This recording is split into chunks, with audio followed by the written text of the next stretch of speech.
ಎಲ್ರಿಗೂ ನಮಸ್ತೆ. ನಾನು ನಿಮ್ಮ ಗಾರ್ಡನಿಂಗ್ ಗೆಳತಿ ಮಧುರ. ನೆಲದಲ್ಲಿ ನೆಟ್ಟಂತಹ ಜೋಳದ ಗಿಡಗಳನ್ನು ನೀವು ನೋಡ್ತಾ ಇದ್ದೀರಿ. ಜೋಳವನ್ನು ನೆಲದಲ್ಲಿ ನೆಡುವುದೇ ನನಗೆ ಸ್ವಲ್ಪ ಸುಲಭ ಅಂತ ಅನ್ನಿಸ್ತದೆ. ಯಾಕೆ ಹೇಳಿದರೆ ಸುಲಭವಾಗಿ ಗೊಬ್ಬರವನ್ನು ಕೊಡ್ತಾ ಇರಬಹುದು, ಬೇರುಗಳು ಹೋಗಲಿಕ್ಕೆ ಕೂಡ ಜಾಗ ಇರ್ತದೆ. ಇದರ ಬುಡದಲ್ಲಿ ನೀವು ನೋಡ್ಬೋದು ತರಕಾರಿಯ ಸಿಪ್ಪೆಗಳಿರ್ಬೋದು ಅಥವಾ ಒಣಗಿದಂತಹ ಎಲೆಗಳು. ಈ ತರಗೆಲೆ ಹಾಕೋದ್ರಿಂದ ಅಥವಾ ತರಕಾರಿ ಸಿಪ್ಪೆ ಅಥವಾ ಕಸವನ್ನು ಹಾಕೋದ್ರಿಂದ ಇದರ ಬುಡ ನೋಡಿ, ನಾನು ಸಂಜೆ ತೋರಿಸ್ತಾ ಇರೋದು. ನಿನ್ನೆ ಸಂಜೆ ನೀರು ಬಿಟ್ಟರೆ ಇವತ್ತು ಸಂಜೆಯವರೆಗೆ ಇದರ ಬುಡದಲ್ಲಿ ತಂಪಾಗಿರ್ತದೆ. ಹಾಗೆಯೇ ಇವತ್ತು ಇನ್ನೊಂದು ಕೆಲಸ ನಾನು ಮಾಡ್ತಾ ಇರುವಂಥದ್ದು, ಸಗಣಿ ಎಲ್ಲ ಕೂಡ ಹಟ್ಟಿಯ ಬದಿಯಲ್ಲಿ ತೆಗೆದು ಇಟ್ಟದ್ದನ್ನು ನೀರಿನಲ್ಲಿ ನೆನೆಸಿಕೊಳ್ತಾ ಇದ್ದೇನೆ. ಈ ರೀತಿಯಾಗಿ ನೀರಿನಲ್ಲಿ ನೆನೆಸಿ ಹಾಕೋದ್ರಿಂದ ಗಿಡ ಬೇಗನೆ ಹೀರಿಕೊಳ್ತದೆ. ತರಕಾರಿ ಗಿಡ, ಹೂವಿನ ಗಿಡ, ತುಳಸಿ ಗಿಡಕ್ಕೂ ಕೂಡ ಇದೊಂದು ಬೆಸ್ಟ್ ಫರ್ಟಿಲೈಸರ್ ಆಗಿ ಕೆಲಸ ಮಾಡ್ತದೆ.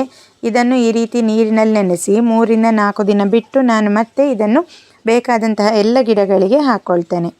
ಹಾಗೆ ಇನ್ನೊಂದು ಕೆಲಸ ಇವತ್ತು ನಾನು ಮಾಡುವಂಥದ್ದು, ಬದನೆ ಗಿಡವನ್ನು ನೆಟ್ಕೊಳ್ಳುವಂಥದ್ದು. 12 ಇಂಚಿನ ಗ್ರೋ ಬ್ಯಾಗ್ ಇದು. ಇದಕ್ಕೆ ಈ ಮೊದಲೇ ಸುಡುಮಣ್ಣನ್ನು ತುಂಬಿಸಿ ಇಟ್ಟಿದ್ದೇನೆ. ನಂತರ ಎತ್ತರವಾಗಿ ಬೆಳೆದಂತಹ ಬದನೆ ಗಿಡ ನಾನು ಬೆಳೆಸಿದ್ದು ನೀವು ನನ್ನ ಬೇರೆ ವಿಡಿಯೋದಲ್ಲಿ ನೋಡಿರ್ಬೋದು. ಬೀಜದಿಂದ ಬೆಳೆಸಿದ ಗಿಡ, ಅದನ್ನು ನೆಟ್ಟುಕೊಳ್ತಾ ಇದ್ದೇನೆ. ಬೇರುಗಳಿಗೆ ಯಾವುದೇ ಪೆಟ್ಟಾಗದ ರೀತಿ ನೆಟ್ಕೊಳ್ಳೋದು ಹೇಗೆ ತೆಗೆಯೋದು ಅಂತ ನೀವಿಲ್ಲಿ ನೋಡ್ಬೋದು. ಈ ರೀತಿಯಾಗಿ ಬೇರಿನ ಸುತ್ತ ಇರುವ ಮಣ್ಣನ್ನು ಕೂಡ ಸೇರಿಸಿ ನಾವು ತೆಗೆದು ಮತ್ತೆ ನೆಟ್ಟುಕೊಳ್ಳೋದ್ರಿಂದ ನೇರವಾಗಿ ಬಿಸಿಲಿಗೆ ಇಟ್ಟರೂ ಕೂಡ ಸ್ವಲ್ಪ ಕೂಡ ಏನೂ ಆಗೋದಿಲ್ಲ. ಗಿಡ ತುಂಬ ಚೆನ್ನಾಗಿ ಬೇಗನೆ ಬೆಳೀತದೆ. ಆದ್ದರಿಂದ ನೀವು ಯಾವುದೇ ತರಕಾರಿ ಗಿಡ ಇದ್ದರೂ ಕೂಡ ಇದೇ ರೀತಿಯಾಗಿ ನೆಡುವುದಕ್ಕೆ ಟ್ರೈ ಮಾಡಿ. ಖಂಡಿತ ನಿಮಗೆ ಒಳ್ಳೆಯ ರಿಸಲ್ಟ್ ಸಿಗ್ತದೆ. ಗಿಡ ಸಾಯದೆ ಚೆನ್ನಾಗಿ ಬೆಳೀತದೆ.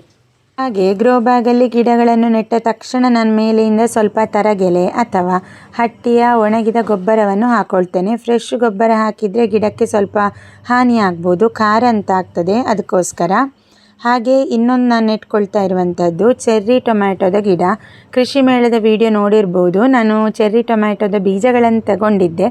ಅದರಲ್ಲಿ ಮಾಡಿದಂತಹ ಗಿಡಗಳು ಇಷ್ಟು ದೊಡ್ಡದಾಗಿ ಬೆಳೆದಿದೆ. ತೀರಾ ಚಿಕ್ಕ ಗಿಡವನ್ನು ನಾವು ರೀಪಾಟಿಂಗ್ ಮಾಡಿದರೆ ಅದು ಸಾಯುವಂಥ ಸಾಧ್ಯತೆ ಜಾಸ್ತಿ ಇರ್ತದೆ. ಇದಕ್ಕೂ ಕೂಡ ಮೇಲೆಯಿಂದ ಸ್ವಲ್ಪ ಕಸ ಅಥವಾ ಗೊಬ್ಬರವನ್ನು ಹಾಕ್ಕೊಳ್ಳೋದು. ಇದಕ್ಕೆ ಹೆಚ್ಚಾಗಿ ಸಗಣಿ ಹಾಕ್ಕೊಳ್ಳೋದಿಲ್ಲ ನಾನು. ಸಗಣಿ ಹೆಚ್ಚಾದರೆ ನನ್ನಲ್ಲಿ ಟೊಮ್ಯಾಟೊ ಗಿಡಗಳು ಸತ್ತಿದೆ.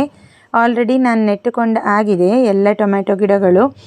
ಇನ್ನೂ ಕೂಡ ಕೆಲವು ಗಿಡಗಳು ಇದೆ, ಅದನ್ನು ಗ್ರೋ ಬ್ಯಾಗಲ್ಲಿ ಹಾಕ್ಕೊಳ್ಬೇಕಷ್ಟೇ. ಇದು ನೆಟ್ಟು 1 ವಾರ ಆಗ್ತಾ ಬಂತು.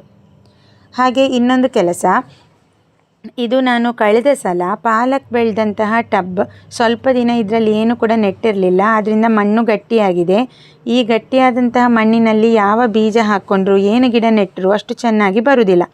ಅದಕ್ಕೋಸ್ಕರ ಈ ಗಟ್ಟಿಯಾದಂತಹ ಮಣ್ಣನ್ನು ಸ್ವಲ್ಪ ಲೂಸಾಗಿ ಮಾಡಿಕೊಳ್ಬೇಕು ನಾವೇನೇ ಗಿಡ ಅಥವಾ ಬೀಜವನ್ನು ಹಾಕುವ ಮೊದಲು.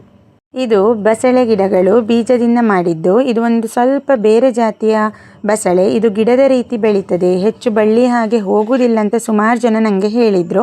ಅದಕ್ಕೋಸ್ಕರ ನಾನು ಗಿಡದ ರೀತಿ ಬೆಳೆಸಲಿಕ್ಕೆ 7 ರಿಂದ 8 ಬಸಳೆ ಗಿಡಗಳನ್ನು ಈ ಪಾಟ್ನಲ್ಲಿ ಅಥವಾ ಟಬ್ನಲ್ಲಿ ಹಾಕ್ಕೊಳ್ತಾ ಇದ್ದೇನೆ.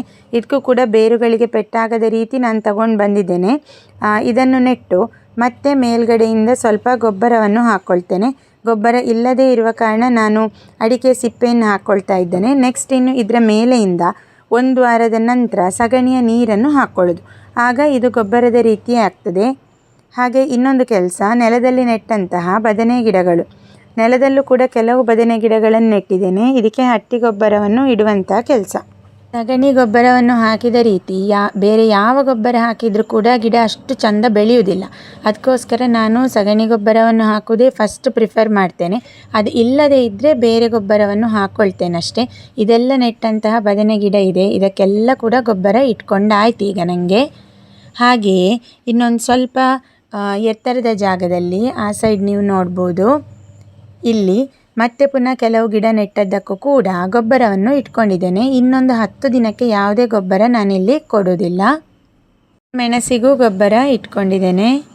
ನೆಕ್ಸ್ಟ್ ಕೆಲಸ, ಇಲ್ಲಿ ನೀವು ನೋಡ್ಬೋದು, ಇದನ್ನು ಕ್ಲೋ ಬೀನ್ಸ್ ಅಂತ ನಾನು ಸುಮಾರು ಸಲ ತೋರಿಸಿದ್ದೆ. ನನ್ನ ಫೇಸ್ಬುಕ್ ಪೇಜಲ್ಲಿ ನೀವು ಫಾಲೋ ಮಾಡೋರು ಅಂತಾರೆ ಖಂಡಿತ ಈ ಗಿಡಗಳನ್ನು ಕೆಲವಷ್ಟು ಸಲ ನೋಡಿರ್ತೀರಿ.